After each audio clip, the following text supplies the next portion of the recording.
अलग जगह थी।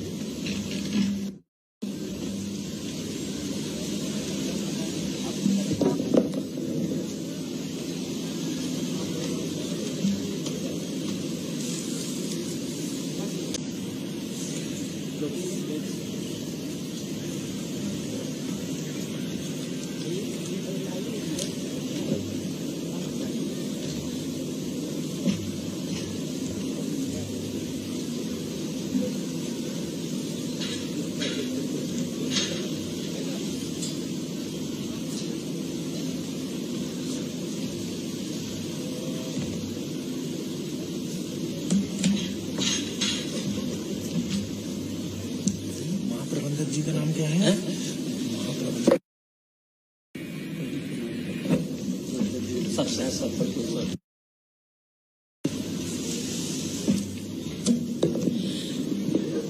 कार्यक्रम के अगले चरण में मैं हमारे अतिथियों का जो हमारा एक स्वागत करने का एक परंपरा रही है, मैं अतिशीघ्र करूंगा कि वार्षिक प्रतिवेदन है वो तैयार रहेंगे।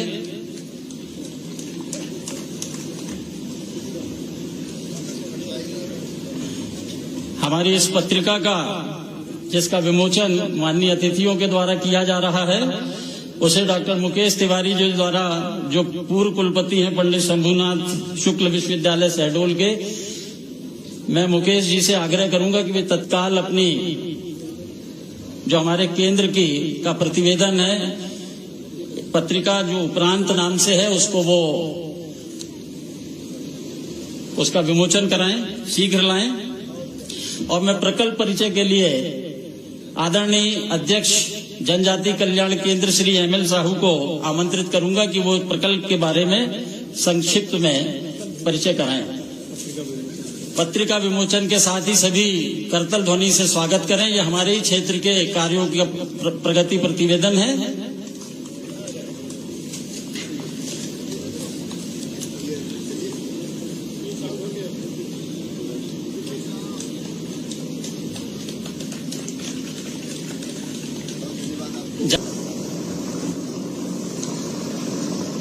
मध्य प्रदेश के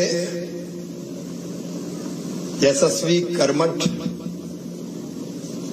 और अपने आप में अद्भुत और अभूतपूर्व राज्यपाल, जो जनता के सेवा के कामों से और विकास से सदैव जुड़े रहते हैं, परम श्रद्धेय श्रीमान मंगू भाई पटेल जी, हमारे केंद्रीय मंत्री, वरिष्ठ नेता, यहाँ के लोकप्रिय सांसद भाई फग्गन सिंह कुलस्ते जी, मध्य प्रदेश के एडवोकेट जनरल और समाज सेवी आदरणीय श्रीमान प्रशांत सिंह जी, जनजाति कल्याण केंद्र बरगांव के अध्यक्ष श्री एमएल साहू जी, एसईसीएल के महाप्रबंधक श्री प्रदीप कुमार जी, बरगांव कल्याण केंद्र के सचिव भाई दिग्विजय सिंह जी, आदरणीय ब्रिगेडियर एपी सिंह जी, यहाँ विराजमान सभी वरिष्ठगण, मेरे प्रिय बहनों, भाइयों, भांजे, भांजियों, आप सबको दोनों हाथ जोड़ के प्रणाम करता हूँ, राम राम करता हूँ, नमस्कार करता हूँ। 2006 में मैं यहाँ आया था, तब से अब तक यहाँ का स्वरूप पूरी तरह से परिवर्तित हो गया। परम पूज्य सुदर्शन जी और परम पूज्य सत्यमित्रानंद गिरी जी उस कार्यक्रम में यहाँ उपस्थित थे। मैं जनजाति कल्याण केंद्र बरगांव के अध्यक्ष जी सहित सभी पदाधिकारी साथियों को हृदय से धन्यवाद देता हूँ, उनका अभिनंदन करता हूँ। कहां से कहां इस प्रोजेक्ट को आपने पहुंचा दिया, एक नहीं अनेकों काम। अभी श्री साहू जी बता रहे थे, जैविक कृषि प्रशिक्षण, सुंदर गौशाला भी हम देख के आए, पर्यावरण संरक्षण मैंने देखा नर्मदा जी के तट पे पीपल के पेड़ लगा दिया आपने ऑक्सीजन बैंक बना दिया। इससे कितनी ऑक्सीजन हमको मिलेगी। तो ऐसा वृक्षारोपण, जल संरक्षण, वाचनालय, वीर नारायण जनजाति बालक छात्रावास और नर्मदांचल विद्यापीठ और मैं कहना चाहता हूं अपनी बहनों को, भाइयों को, रिजल्ट तो देखो। हमारे बच्चे यहाँ पढ़ने वाले आज ही रिजल्ट आए, 90% से ऊपर नंबर लेके आए हैं। मतलब बहुत बढ़िया शिक्षा। एक बार जोरदार ताली बजा के स्वागत करें। ये अपने आप में गुणवत्तापूर्ण और संस्कार युक्त शिक्षा जो आप दे रहे हैं, उसी का परिणाम है यहाँ कैरियर गाइडेंस, यहाँ युवा आयाम, यहाँ कौशल विकास और स्वावलंबन, यहाँ महिला सशक्तिकरण, सामाजिक कुरीतियों से मुक्ति दिलाने का काम करना, आस्था का जागरण, स्वास्थ्य शिविरों का आयोजन, दिव्यांग भाई बहनें अभी बैठे हुए हैं उनको उपकरण प्रदान करना, नर्मदा परिक्रमा वासियों के लिए अन्य क्षेत्र का संचालन। ये अद्भुत काम हो रहे हैं, समाज सेवा के अद्भुत काम। और इसलिए मैं महाप्रबंधक SCCL से कहना चाहता हूं, अगर आपने यहाँ CSR का पैसा लगाया है तो बिल्कुल सही काम में लगाया है। मैं SCCL को भी धन्यवाद देता हूं। देखिए मेरे बहनों, भारत अपना अत्यंत प्राचीन और महान राष्ट्र है। आज एक भाव और मेरे मन में आ रहे हैं। देखो, कभी 2014 के पहले अपने देश की हालत क्या थी। दुनिया में मान सम्मान यश कीर्ति हमारे खाते में नहीं आती थी। हमारे देश को लोग घोटालों के देश के रूप में जानते थे। लेकिन आज मुझे इसलिए याद आ रहा है कि कल ही अपने प्रधानमंत्री श्री नरेंद्र मोदी जी 6 दिन की विदेश यात्रा से लौटे हैं।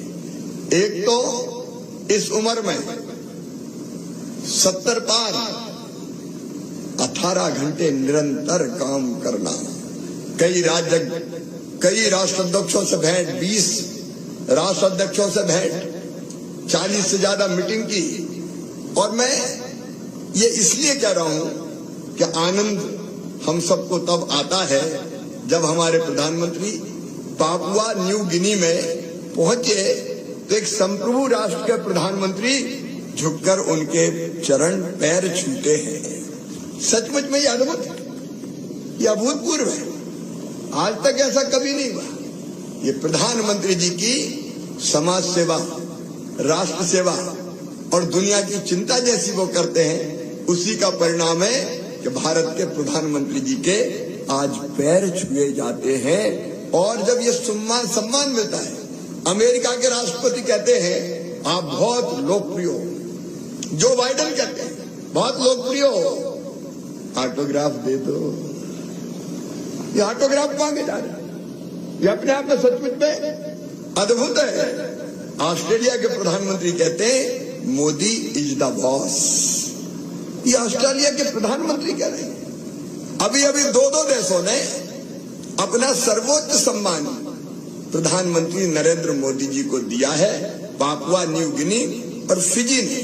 और ये केवल 2 देशों ने नहीं दिया, ये तो अफगानिस्तान ने अपना सर्वोच्च सम्मान उनको दिया पहले, फिलिस्तीन ने सर्वोच्च सम्मान दिया, UAE ने सर्वोच्च सम्मान दिया, फिर रूस ने सर्वोच्च सम्मान दिया, फिर मालदीव ने दिया, फिर बहरीन ने दिया, फिर अमेरिका ने अपना सर्वोच्च सैन्य सम्मान दिया, सऊदी अरब ने उनको सर्वोच्च सम्मान से सम्मानित किया, दक्षिण कोरिया ने सम्मानित किया।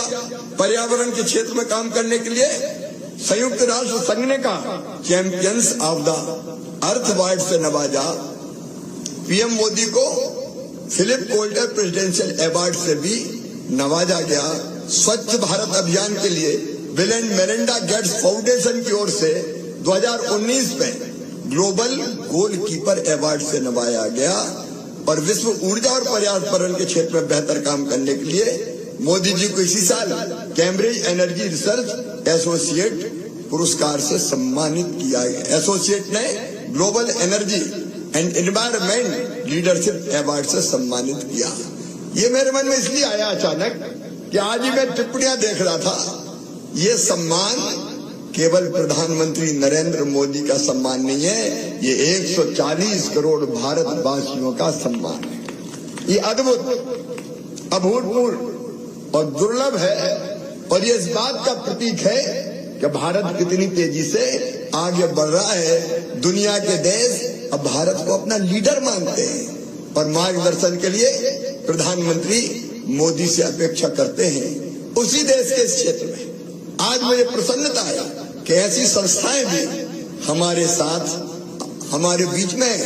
जनजाति कल्याण केंद्र बरगांव, हमारे कई साथी बैठे, पहले यहाँ कुछ नहीं था, भरत जी बैठे हैं, बाकी मित्र बैठे। इन लोगों ने समाज के माध्यम से ये प्रकल्प खड़ा करके कितना सुंदर काम खड़ा किया है। नर सेवा नारायण सेवा।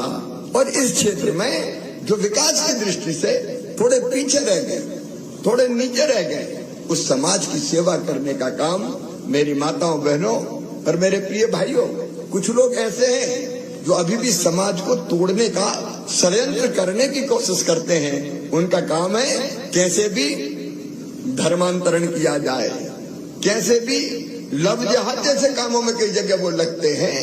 ऐसे लोगों से सावधान रहना है और इसके लिए जरूरी है संस्कार युक्त शिक्षा जो यहाँ के विद्यापीठ में हमारे बच्चों को दी जा रही है। ज्ञान देना, कौशल देना, नागरिकता के संस्कार देना, ये सारे काम इस विद्यापीठ में हो रहे हैं। और इसलिए हमको सबको इस प्रकल्प से जुड़ने की कोशिश करनी चाहिए। हमारी संस्कृति, हमारे जीवन मूल्य, हमारी परंपराएं, उनका पालन करते हुए हमको आगे बढ़ने का भी काम करना चाहिए। आज चूंकि डिंडोरी में एक बहुत बड़ा कार्यक्रम है, इसलिए मैं ज्यादा समय नहीं लेता। इस प्रकल्प से जुड़े, जनजाति कल्याण केंद्र से जुड़े हर एक मित्र का मैं शीश झुका के आभार व्यक्त करता हूँ। समाज का ये प्रकल्प दिशा देने का काम कर रहा है।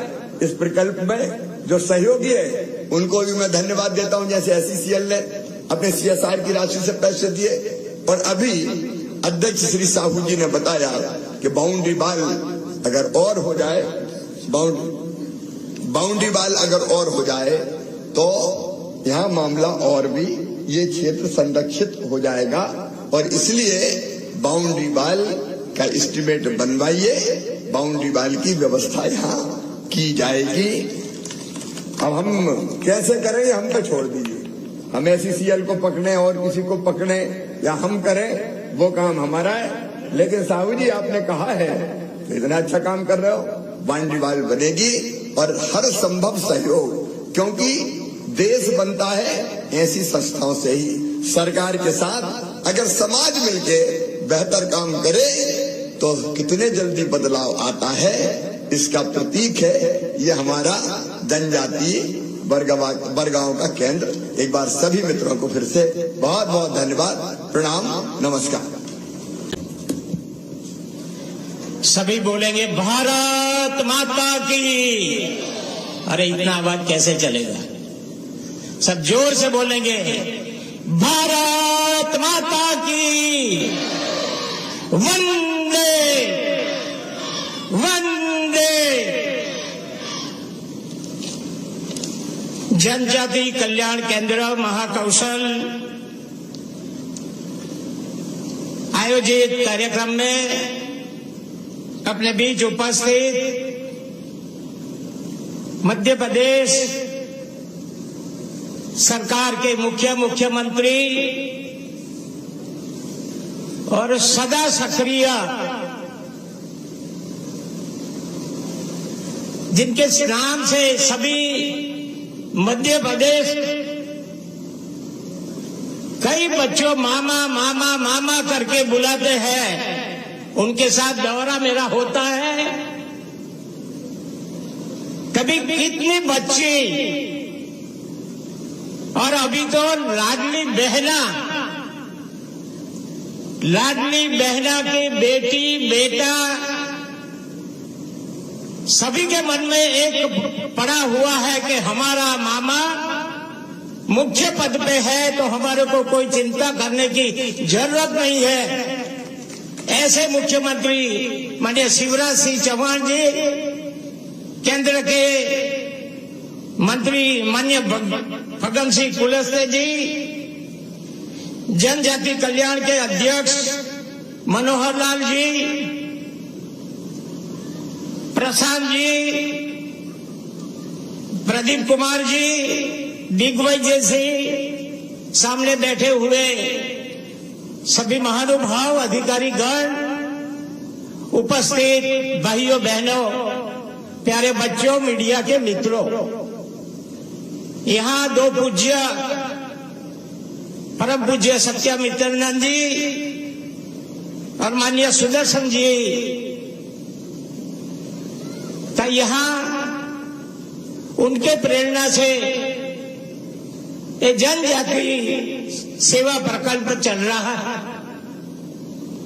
माननीय सुदर्शन जी की एक बात आज भी मैं बहुत साल पहले उनको सुना, चरैवती चरैवती, यही जो संकल्प सेवा प्रकल्प चल रहा है उसमें भी ये है, चलते रहो चलते रहो, समाज के लिए जो करना है, बिछड़े हुए समाज के लिए जो करना है, ऐसे प्रकल्प चलाना है, उसमें सबका सहयोग हो।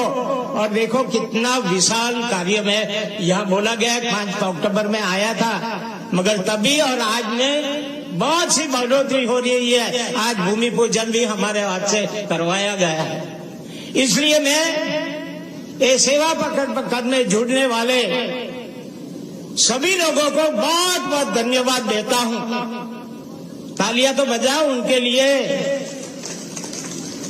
और ऐसे कार्यक्रम में जहां जहां सहयोग करना है वहां महानुभाव बैठे हैं, उसको करना चाहिए। रचनात्मक काम ये है। यह बताया गया, गौशाला तो हम देख के आए, अभी उनका लोकार्पण भी हुआ। शिक्षण की बात है, जनजाति समाज में शिक्षण के लिए ऐसा कहा जाता है, प्रगति की पारा शिक्षण है, एजुकेशन है। जहां तक समाज पढ़ेगा नहीं वहां आगे बढ़ेगा नहीं।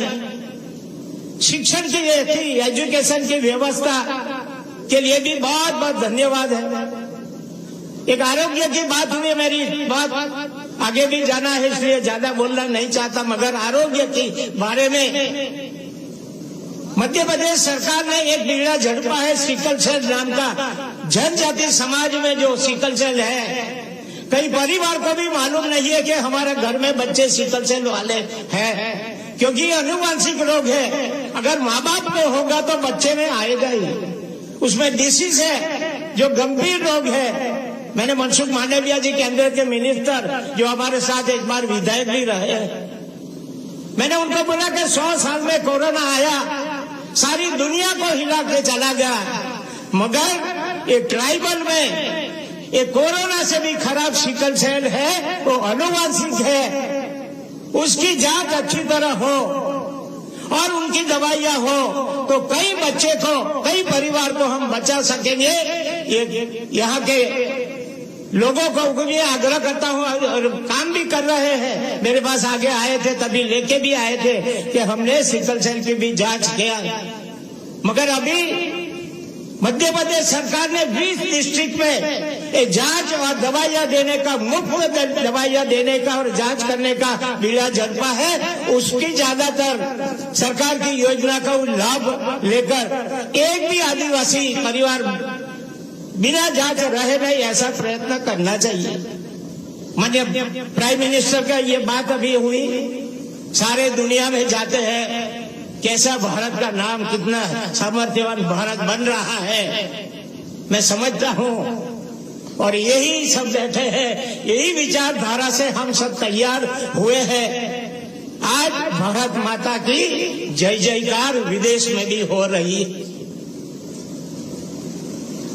उन्होंने गुजरात का जो उनका सिकल सेल का अनुभव था, उसके लिए अभी 15,000 करोड़ रुपया केंद्र के बजट में प्रावधान हुआ है, क्योंकि वो भी सिकल सेल को अच्छी तरह जानते हैं। मैं समझता हूँ कि केंद्र ने भी अभी जो बीड़ा झड़पा है उसमें से उन्होंने घोषित किया है कि 2047 में एक भी सिकल सेल वाला बच्चा नहीं पैदा हो, ऐसे ही हम घोषणा करते हैं। और टीबी मुक्त 2025 में टीबी मुक्त भी होना है। इसी काम में हमारे सब विचारधारा के संस्था वाले भी सब आगे काम करते रहेंगे, और जहां जरूर है हम भी उसमें सहयोग करेंगे।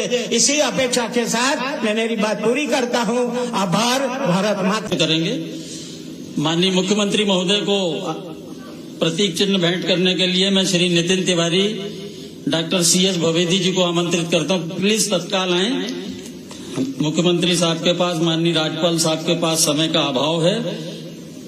SCCL के महाप्रबंधक श्री प्रदीप कुमार जी को जनजाति कल्याण केंद्र के प्रतीक चिन्ह देने के लिए मैं श्री अखिलेश जैन, जो भारतीय जनता पार्टी के प्रदेश कोषाध्यक्ष हैं, उन्हें आमंत्रित करता हूं। वो हमारे केंद्र से बहुत वर्षों से जुड़े हैं। यहाँ पे उन्होंने CA का भी काम किया है।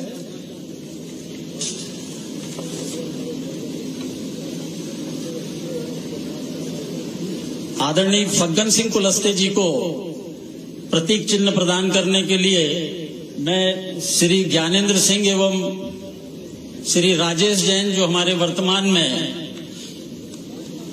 चार्टर्ड अकाउंटेंट का हमारे संस्था का काम देखते हैं, तत्काल